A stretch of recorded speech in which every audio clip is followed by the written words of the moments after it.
உயர்கல்வியில் உலக வர்த்தக அமைப்புடன் இந்தியா போடவுள்ள கேட்ஸ் ஒப்பந்தத்தை எதிர்த்து மாணவ மாணவிகள் கல்வியாளர்கள் சென்னையில் பேரணி நடத்தினர். மத்திய அரசு உலக வர்த்தக அமைப்பிற்கு கல்வித்துறையில் ஒப்புதல் அளித்துள்ளதை அடுத்து வரும் நவம்பரில் ஒப்பந்தம் கையெழுத்தாக உள்ளது.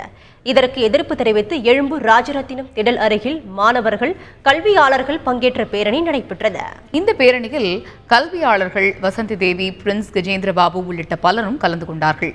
கேட்ஸ் ஒப்பந்தம் கையெழுத்தானால் உயர்கல்வி மாணவர்கள் பாதிக்கப்படுவார்கள் என பேரணியில் பங்கேற்றவர்கள் தெரிவித்தனர்.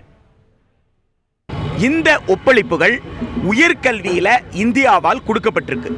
உயர்கல்வியில் கொடுக்கப்பட்ட இந்த ஒப்பளிப்புகள் ஒப்பந்தமாக டிசம்பர் மாதம் 2015 நைரோபியில் நடக்கக்கூடிய 10வது அமைச்சரவை கூட்டத்தில் இறுதியாக போகிறது. இந்த general agreement on trade in சர்வீஸ்ல 15வது சாப்டர்ல அவங்க சப்சிடி ஒழியணும்னு சொல்றாங்க.